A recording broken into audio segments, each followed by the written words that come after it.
The sun was barely lifting over the red mesas when Luke Callahan rode into the Salt River Valley. Dust clung to his boots and shirt, and his sorrel horse breathed hard after a long night's travel. Luke wasn't wandering without purpose. He had been following the faint trail of two missing Apache women for almost 2 days. Their names were Nalin and Atsa, sisters from a nearby Apache village. Both were soon to be married, Nalin to a skilled hunter named Chayton and Atsa to a young scout named Koa. Their weddings were only days away, but the sisters had disappeared while gathering wild herbs near the river. Their tracks showed signs of being followed, then fading into desert stone. The village elders had sent for help, and Luke, known in the territory as a fair-dealing cowboy who respected the tribes, answered the call. He paused at a ridge, scanning the land. If I were hiding 2 people, he murmured to himself, I'd go where the canyon narrows. His guess soon proved right. Far below, in a shadowed cut in the earth, a thin smoke trail rose. It wasn't from a campfire of travelers, it was too controlled, hidden behind rocks. Luke guided his horse quietly, tying him behind a juniper bush, and crept forward on foot. From his vantage point, he spotted 3 outlaws gathered around a small fire. Their horses were tethered nearby, their saddlebags full. And next to a boulder, sitting with their hands tied but unharmed, were Nalin and Atsa. Luke's jaw tightened. The outlaws looked like amateurs, more interested in quick money than cruelty, but they were still dangerous. He couldn't risk a fight that might frighten or endanger the sisters. Instead he planned carefully. A quiet approach. Luke circled wide, moving from rock to rock. He heard the men talking. We'll trade them by sundown, one of them said. For supplies and silver, another added. And if their village doesn't pay, they will, the first outlaw snapped. Nalin and Atsa sat calmly, whispering to each other in Apache. They were scared but steady, a strength Luke respected. He waited until the outlaws walked away from the sisters to check their horses.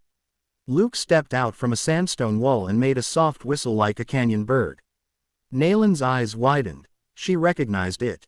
It was the signal Luke had used when he helped the village during a drought years earlier. He whispered, "Stay quiet. I'm here to get you home." Atsa nodded slowly. Luke sliced the rope at their wrists with his pocket knife. "When I say run," he whispered, "go toward the juniper ridge. My horse is there. Don't look back." But before they could slip away, a rifle cocked sharply. "Drop the knife, cowboy." Luke froze. The outlaw leader stood behind him, rifle raised. Well, the man sneered. "A cowboy hero. You think you can walk into our camp and steal our bargaining chip?" Luke raised his hands slowly. "They're not bargaining chips," he said calmly. "And you're making this worse for yourselves. Let the women go. No one needs to get hurt." The outlaw laughed. "I'll decide what happens here." But Nalin, quick-minded and brave, suddenly stepped between Luke and the outlaw. "You shouldn't point a weapon at someone who has done nothing wrong," she said firmly. The outlaw hesitated, thrown off by her courage. And that split second was enough. Luke used his boot to kick sand upward, and the outlaw stumbled. Luke pushed Nalin and Atsa toward cover. "Go," he shouted. The 2 sisters sprinted for the ridge just as the other outlaws turned back from the horses. Luke ducked behind a boulder as a warning shot rang out. He didn't fire back. He wasn't there to fight but to protect. He used the rugged terrain to stay out of sight, moving carefully to draw the outlaws away from the fleeing. "Sisters, come on," one bandit yelled. He went that way. The outlaws chased Luke through a narrow canyon. Luke zigzagged, making them lose sight of the exact trail. When he reached a rock ledge, he vaulted behind it and waited.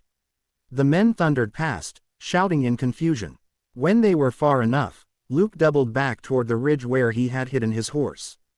Nalin and Atsa were already there, breathing hard but safe. They'd managed to calm the horse and keep out of sight. Luke motioned to them. "We'll travel on foot until we're far enough, then ride together." They moved quickly through the junipers and dry washes, keeping low.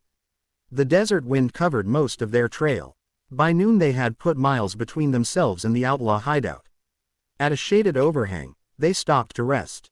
Atsa offered Luke a small piece of dried cornmeal bread from a pouch she'd kept hidden. "You saved us," she said softly. Luke shook his head. "You did just as much. Your courage back there. Most folks wouldn't have had that strength." Nalin smiled slightly. Our mother taught us to face danger with clear minds. I'd say she taught you well. After resting, they mounted Luke's horse, Nalin sitting behind Luke, Atsa holding the saddle horn, and made the slow journey back toward the village. Return to the village. The Apache village came into view late in the afternoon. Children spotted them first, running to alert the elders. Chaden and Koa, the sisters soon-to-be husbands, ran forward with relief written across their faces. Nalin and Atsa dismounted and rushed into the arms of their family. Cheers rose up. The village elder, Taza, approached Luke with deep respect in his eyes. You have done much for our people, Taza said. You brought back those who are precious to us. You will always have a place here. Luke dipped his hat. They saved themselves as much as I helped. It was their strength that carried them through. Chaden stepped up. Still, we owe you. Just promise you'll keep each other safe, Luke replied. That's all I need. The women were guided to the healer's hut for food and rest. The entire village prepared fresh water, blankets, and warm meals for them. They were tired but unharmed, and their spirits remained strong. That evening, a council fire was lit. The people gathered to honor Nalin and Atsa's safe return. Elders sang blessings, and the drums echoed into the surrounding hills. Taza raised his hand for silence. These sisters, he said, stood brave in the face of danger. And this cowboy, he nodded toward Luke, did not think of reward or safety, only of doing what is right. Luke felt embarrassed by the praise, but the warmth of the community settled around him like a blanket. The following morning, Luke led a group of Apache scouts to the canyon. The outlaws had fled during the night, likely frightened off after realizing they'd lost their captives and their chance at ransom. But they left behind stolen supplies, saddlebags, and evidence of their crimes. The territory marshal later tracked them down with the help of those clues, and the outlaws were arrested without a fight. No further harm came to any travelers or nearby villages. Luke rode back to the Apache village to deliver the news. Taza nodded. Justice has been done. The land is safer because of your actions.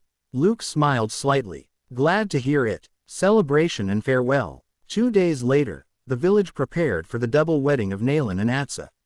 Colorful woven blankets were hung between the lodge poles, and the scent of mesquite and wild sage filled the air.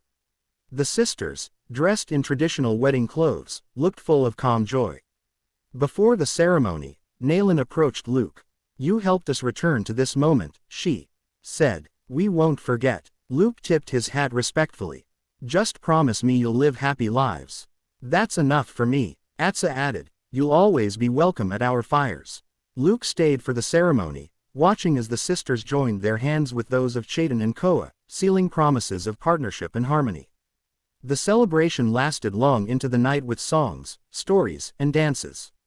When dawn finally touched the horizon, Luke saddled his horse.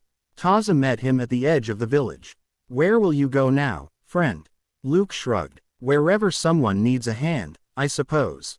The elder nodded. Then the land will guide you well. Nalin and Atsa waved from a distance, smiling brightly. Luke gave one final nod, then turned his horse toward the open plains. As the sun lit the mesas and the desert wind swept across the land, Luke Callahan rode forward, quiet, steady, and ready for the next trail. Because some heroes didn't need glory, just a good reason to help.